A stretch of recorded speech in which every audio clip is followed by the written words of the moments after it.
voici venir Pascal Bernheim dans ce journal du samedi. Bonjour Pascal. Bonjour Sacha, bonjour monsieur, dame, j'espère que vous allez bien, que l'hiver commence bien et que vous avez fait votre liste pour le Père Noël. Alors que les Français mangeaient encore avec les doigts, les Turcs et les Arabes se servaient déjà de fourchettes. Il aura fallu attendre une dizaine de siècles pour qu'au XVIIIe, les Français se décident à copier les Arabes en adoptant largement ce petit manche avec des pointes au bout. Pour le printemps, c'est allé beaucoup plus vite. À peine un peu plus de 2 ans pour copier les Arabes. Décembre 2010, la révolte tunisienne annonce le printemps arabe. Mars 2013, une partie des opposants au mariage pour tous s'auto-baptise Printemps français.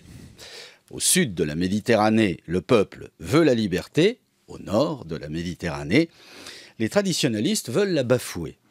Et si les grenouilles de bénitier fondamentalistes pensent que leur rigide morale chrétienne servira de rempart à leur tradition moribonde, eh bien ils s'enfilent le doigt dans les stigmates jusqu'au clou. Si, au sud de la Méditerranée, les religieux ont réussi à voler sa victoire au peuple, au nord de la Méditerranée, les cathos n'ont même pas marqué au score, même pas obtenu un corner. Ah, elle est belle la France de droite, qui, de Copé en Filion comme de Caribe dans Scylla, s'est d'abord réunie derrière De Gaulle, pour, 50 ans plus tard, défiler comme des infirmes avec Brigitte Bardot en tête de gondole. Franchement, Brigitte Bardot, rien que le nom fait peur. Mais cette famille, son mari s'est pseudonymisé Basile de Corre, son beau-frère Karl Zéro et sa belle-sœur, Desiderata. D'où la belle-sœur. C'est un peu l'almanach Vermeaux des médias français, ces braves gens. Et pour continuer de brouter à la même altitude, je propose que Brigitte Bardot change de nom d'artiste. Elle pourrait, comme sa belle-sœur, se prénommer Daisy, et pour le patronyme Rondelle, ce serait bien. Attention, 1, 2, 3. Parce que Daisy Rondelle ne fait pas le printemps. Même français. D'autant qu'elle est la porte-parole du collectif La Manif pour tous et pas du collectif Printemps français. Parce qu'il y a plein de collectifs contre le mariage pour tous en France. Espérons qu'ils se fédèrent bientôt dans un nouveau collectif de claques au lit pour tous. Oui. Alors c'est quoi les valeurs qu'ils défendent, ces mères et pères la pudeur? Eh bien justement l'obligation d'être sexuellement différenciés, un papa, une maman, pour convoler en juste noces. Sinon... la fausse note fait fausse note, fausse noce. Almanach Vermeaux, des hirondelles. Merci. Le mariage entre un homme et une femme serait la valeur étalon de notre société judéo-chrétienne, la pierre angulaire sur laquelle repose l'édifice de notre civilisation. Comme quoi, ouais, si les tapettes se marieraient, on serait foutus. Voilà.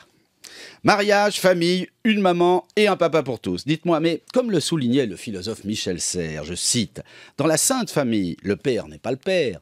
Joseph n'est pas le père de Jésus. Le fils n'est pas le fils. Jésus est le fils de Dieu, pas de Joseph. Joseph, lui, n'a jamais fait l'amour avec sa femme. Quant à la mère, elle est bien la mère, mais elle est vierge. » Fin de citation.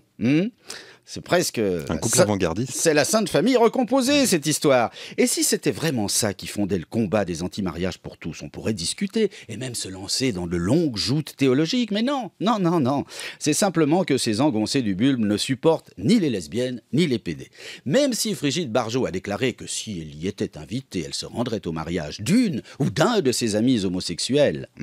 Car comme le raciste ou l'antisémite de base qui a des amis noirs et juifs, non, pas forcément les deux en même temps, faut pas exagérer. Non, en plus, si c'est les PD, non. Enfin bref. Comme le raciste ou l'antisémite de base, qui a des amis noirs et juifs, l'homophobe standard possède bien sûr des amis homosexuels. L'homophobie à visage masqué vous salue bien.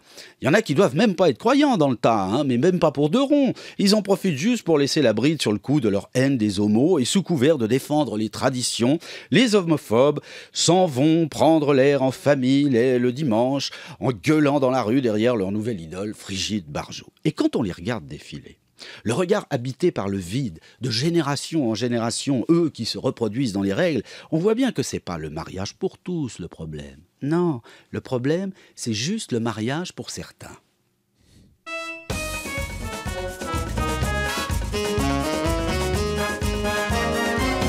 Brigitte Bardot, Brigitte et Cato, bravo!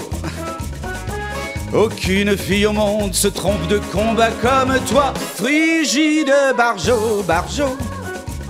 frigide et facho, bravo. Mort aux unions infécondes, chaque homme te fout de l'eczéma. Oh mais, il n'y a plus beaucoup de femmes qui voudraient bien te ressembler, car très peu comme toi mixent la haine et la foi. On n'a pas besoin de toi mémé pour aller se marier. On trouve même des curés qui sont beaucoup plus éclairés. Frigide, Barjot, frigide et cadeau, bravo. Tu devrais ouvrir la bonde et faire ton coming out cette fois. Frigide, Barjot, frigide et bobo, bravo.